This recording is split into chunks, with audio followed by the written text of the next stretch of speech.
Congress may dole out Hurricane Harvey relief in stages. Congressional Republicans may send Hurricane Harvey aid in multiple installments rather than one large lump sum as Congress did in response to Hurricane Sandy, and it could take months for Congress to deliver, according to Republican lawmakers. As the storm continues to ravage the Texas coast, talks are underway in Congress on delivering money to help Houston and other areas around the Gulf Coast recover from the devastating storm. But Senator Roy Blunt of Missouri, a member of GOP leadership and a top appropriator, said it may make more sense to deliver the money as needed, rather than in a catch-all bill like the $50 billion Sandy measure. Blunt said he preferred Congress' handling of the tornado that struck Joplin, Missouri, in 2011 over its approach to Sandy, which included millions for other disasters and money aimed at mitigating future damage that many Republicans viewed as wasteful.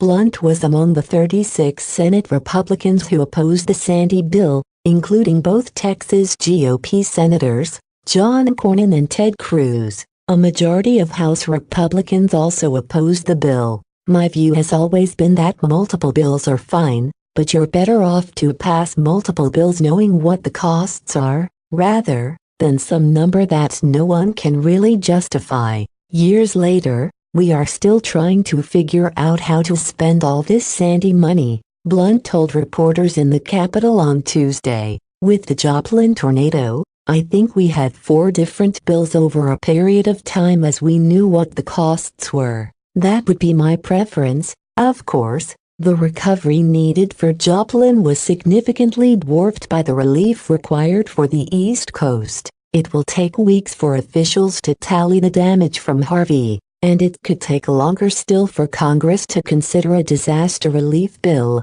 Rep. Tom Cole, Aracla, another top appropriator, said in a phone interview. Republicans said they were confident they had enough money in federal coffers to respond to the storm in the near future. As of Tuesday afternoon, the Federal Emergency Management Agency had $2.8 billion in the Disaster Relief Fund, with $1.3 billion of that able to be used for major disasters like Hurricane Harvey and another $1.5 billion earmarked for things like fire mitigation grants. Political and public pressure could force lawmakers to act quickly. But Cole said the federal government probably has enough cash for rescue operations for the next few weeks, making it unnecessary for lawmakers to squeeze a multi-billion-dollar aid package into the already packed September. I don't expect to see that in September, Cole said. Until the water comes down, it's a massive job looking at the infrastructure. I expect it will take them some time, and I would advise them not to rush that. Cole pointed to the fact that Congress waited 2 months to vote on aid packages following Hurricane Sandy, which hit in October 2012. Congress did vote to allow FEMA to borrow billions for flood damage soon after, but it wasn't until January 2013 that Congress delivered the bulk of the aid after significant political controversy. It took New York and New Jersey and the affected states in Sandy literally 70 to 80 days to do their own assessments, Cole said. By the time we voted on Sandy, we had a really good idea of what was needed. In the wake of Hurricane Katrina, however, Congress sent $10.4 billion in aid within 4 days of landfall. A week later, it approved an additional $51.8 billion.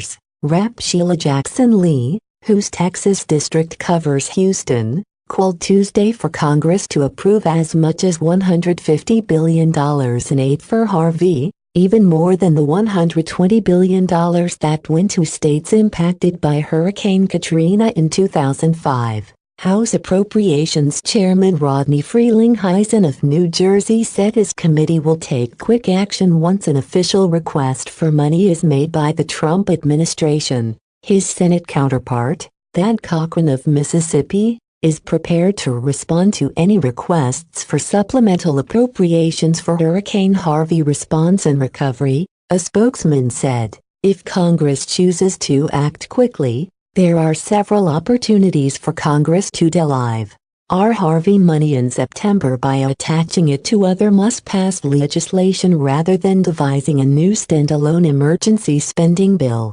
Government funding runs out on September 30th, and the debt ceiling must be raised by early October. Other programs also are expiring next month, including the Federal Flood Insurance Program, the Children's Health Insurance Program, and Authority for the Federal Aviation Administration. Blunt said that the Harvey disaster relief debate won't center on whether to do it, but exactly how to do it. There are a number of spending vehicles out there, and I suspect this will be on one of them, either the spending bill, or the debt limit, or some other bill. Blunt said of the first tranche of emergency spending for Harvey, it could be on all of the above combined. Republicans are already tangling with each other over past disaster relief efforts. New Jersey Governor Chris Christie and Rep. Peter King of New York dinged GOP members of the Texas delegation on Monday for voting against Sandy aid, and said they would support Harvey recovery efforts. Nonetheless, there's time for political sniping later, Cruz told MSNBC on Monday. Hurricane relief and disaster relief has been a vital federal role for a long time, and it should continue. The problem with that particular bill is it became a $50 billion bill that was filled with unrelated pork. Cole insisted Republicans are not likely to encounter the same resistance as they did with Hurricane Sandy aid, which badly divided Republicans. Most of the people who couldn't bring themselves to vote during the Sandy thing, now the shoe's on the other foot, Cole said, adding that those lawmakers are going to have to eat a little crow. Thank you. Listen, please subscribe to Check News. Please turn on subtitle if you can't hear voice clearly. I'm Ava.